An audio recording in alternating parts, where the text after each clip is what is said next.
Hi guys, I am back with another video on basically this is just kind of like a talk on how I've gotten through this second week um, of Indoornation with the coronavirus. Now, as you may or may not be aware, I did a blog post which I'll try to put the link on the bottom. I probably will forget. But anyway, I have been working. I work for a disability advocacy company. And yeah, paperwork needs to be done. So I've been in the office every day. It has been crazy. I have been working like a dog, but it keeps me busy and keeps my mind off of this virus. I suffer from bad anxiety, and trust me, right now with this coronavirus thing, my anxiety level is off the charts. So I need to keep busy. Add to that, I'm a hypochondriac. So every day I wake up and I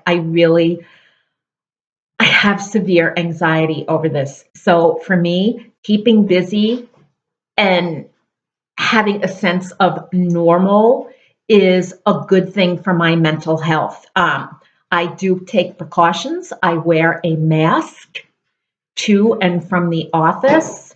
I have latex leather gloves left over from my days of dyeing my hair. Thank goodness that I saved that huge box because I do wear the latex gloves when I'm outside. I'm constantly sterilizing my hands. The cleaning people at work have been amazing because the cleaning people are there every single day. So I actually feel better being in the office than being home all day.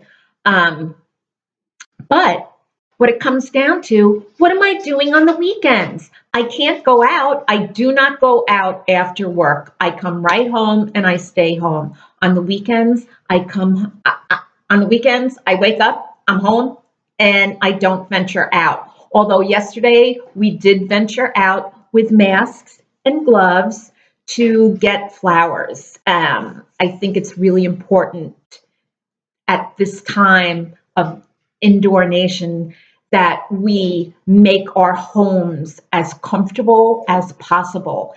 And for us, it means having fresh flowers. So, yeah, that's like the one thing that we've been going outdoors for.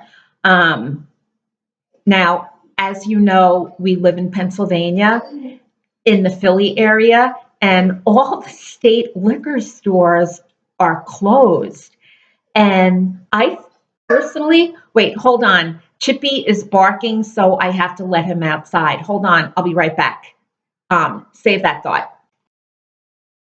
So anyway, we live in the Philadelphia area. We are not that far from the Delaware border. Now, there is a big store called Total Wine. And a lot of people from Pennsylvania travel there to get their beverages. And my husband was telling me the police are now out in front of that store waiting to ticket people that are coming from Pennsylvania to buy booze. Now, what I find really bad about that is, why are you freaking ticketing people only because the freaking lousy state of Pennsylvania has closed their liquor stores? And trust me, I'm no lush by any means. I can only drink 2 glasses of wine before I fall asleep. And there are times when my husband wants to watch TV shows that I can't stand. And at dinner, he will say, Cassie, why not have a glass of wine with your dinner? And I will say, but wine puts me to sleep. And then he will look at me and say, "Ah, oui, and that is why I am offering this wine to you, because I want you to go dodo so I can watch my shows." So that's the extent of wine for me.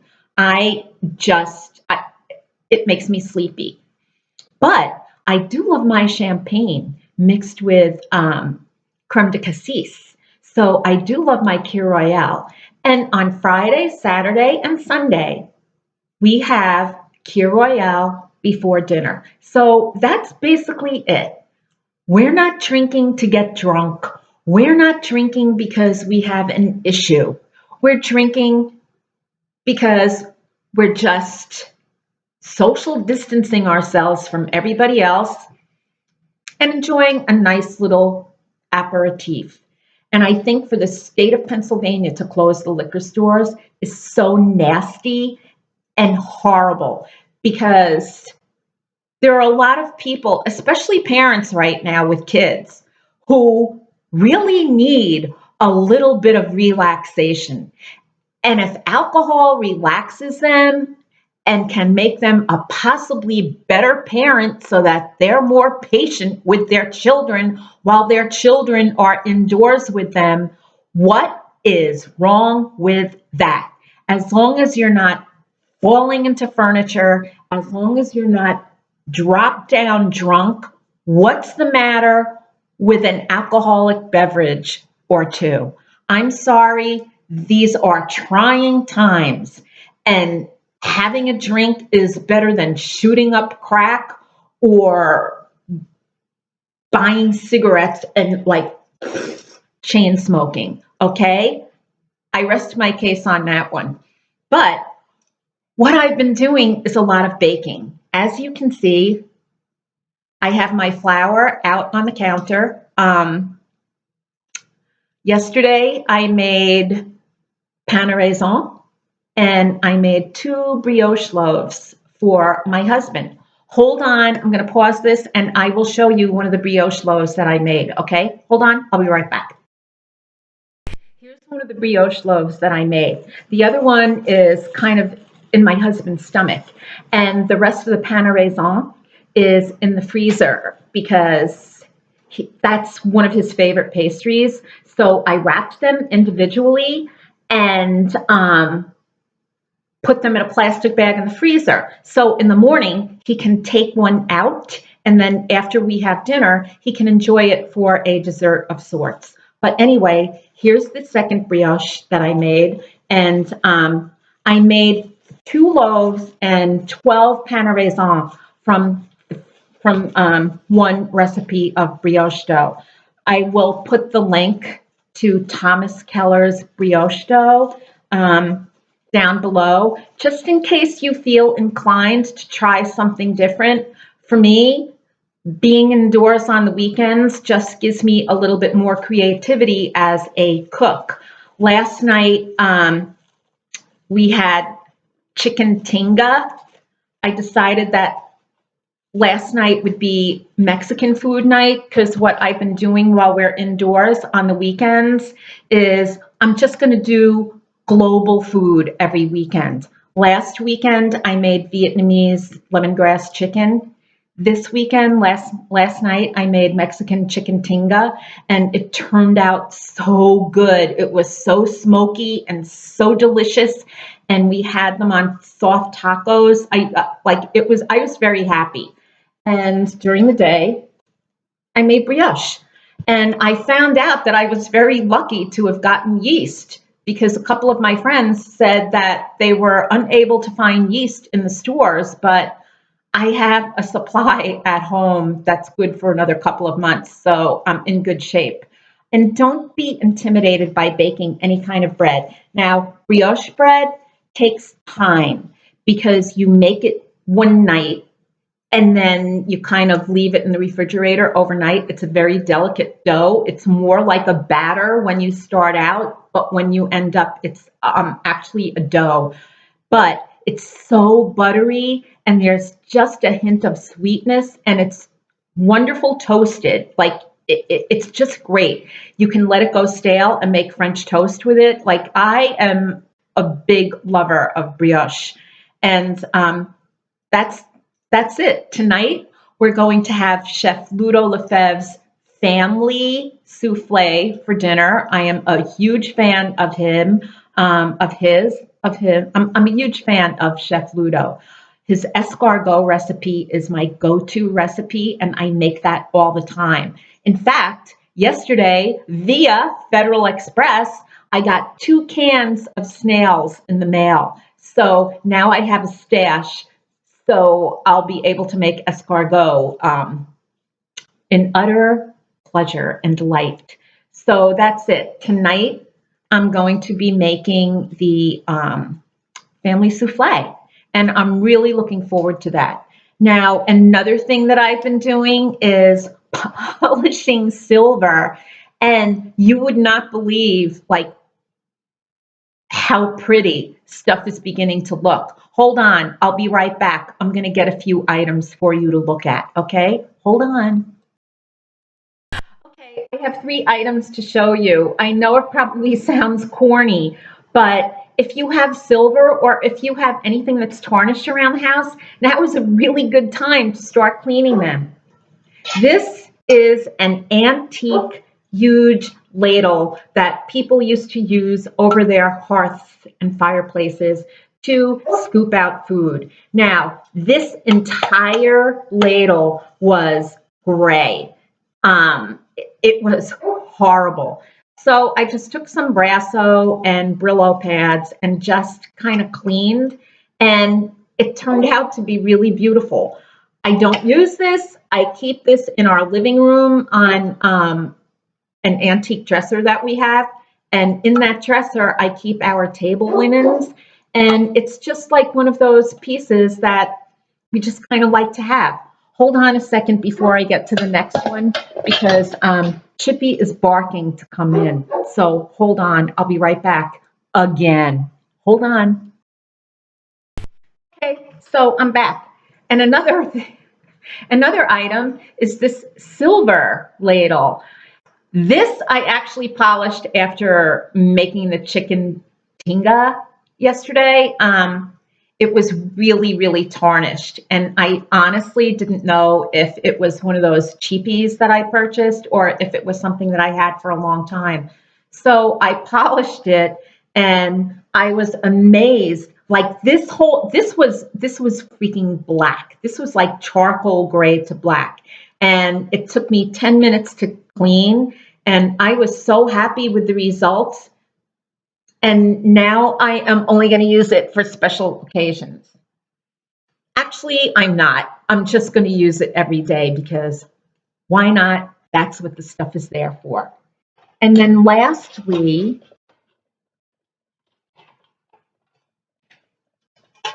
I polished this silver tray.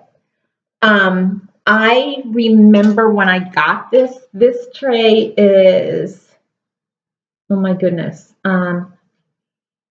This tray is 40 years old. Wait, yeah, this tray is 40 years old. I had gotten this as a shower gift for my first marriage.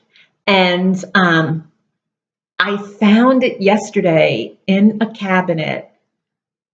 It was so ridiculously neglected. It was horrible. Like it looked older than 40 years old. So I just put a little elbow grease into it, again with Brasso and with Brillo, and it's really lovely now. And I did think, well, just why not use this every day? Why are we keeping our good stuff for special occasions? So I used this last night to put the tacos on, and I will use this evening. I don't know what I'm going to use it for yet, but I will use it when we are having dinner. That's one thing that being indoors has made me realize. Why are we saving the good stuff? Why don't we just use the good stuff all the time? Because I think we deserve it. I've been making really nice table settings. I've just been taking more care of what's going on inside of our home these days.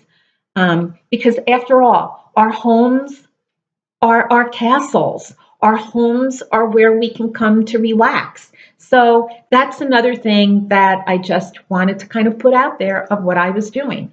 Um, my nails are kind of disgusting, but I'm not too worried about it. That's the least of my problems. But what's really funny is I was contacted by a nail polish company yesterday to see if I would want to try out their product. So I was just kind of like, whoa, that's great. What a great time. Like, what a great time to be contacted by a company to try a product. So I was really happy about that. Um, Later on this afternoon, and I have to give kudos to my daughter Una for this one.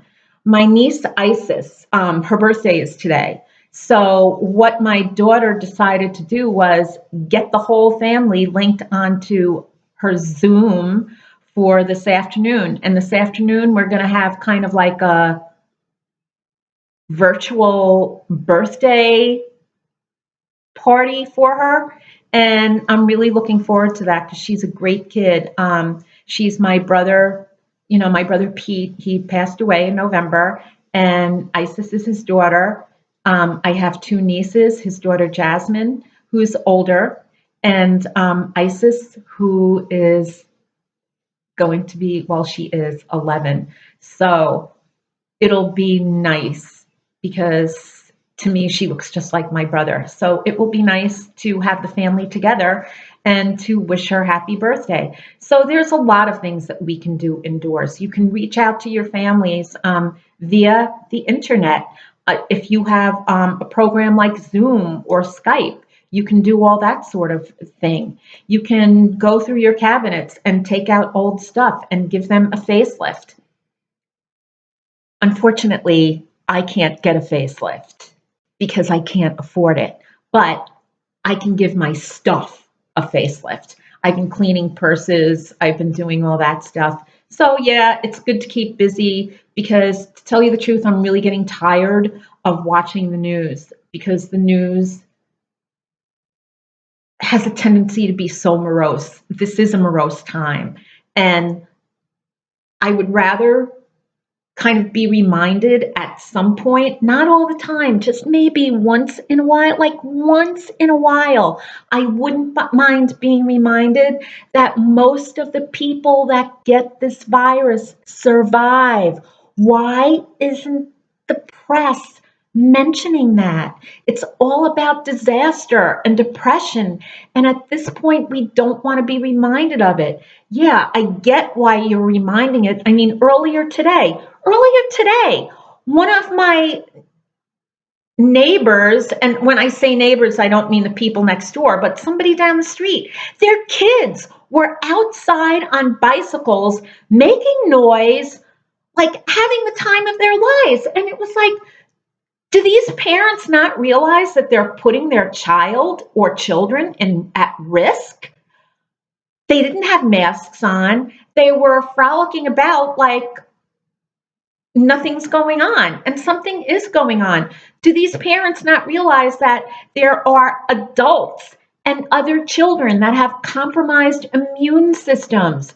These kids could be carrying the virus without, no, they could be asymptomatic. So, or they could be prone to getting it. Why are you letting your children outside like that and unsupervised? I can't believe it. Unfreaking supervised. Oh my God. Like, I wouldn't even let my kids go out unsupervised when they were little, and this is over 30 years ago. I don't know what's wrong with people. I really don't. It's like going through Valley Forge Park and seeing all the people that are out there, even though the park is closed. It's like, WTF is wrong with you people? Don't you want us to get back to normal? Because I certainly want us to get back to normal, even though I've become so used to working without other people around that I'm going to be very sad when it's a full office because my productivity level is not going to be as great as it is now. Yes, I'm selfish, but that's it. So I just want to say Be positive. We're going to get through this. This is what I did on the past week of Indoornation, which I am referring it to as Indoornation. And, stay cool, stay inside. If you venture out, make sure you have a mask and you're well protected. Gloves help. And remember, we're all going through bad nails. Those of you who don't wear a wig, you're all going through a bad hair day unless you decide to get a wig. And cook something different. If you can't travel right now, bring travel into your house and start cooking globally. It's fun and it's a sense of accomplishment, and like it's gonna taste really good. So that's it. Have a great week, and I will see you next week. I am off to do some blog writing. Take care now. Bye.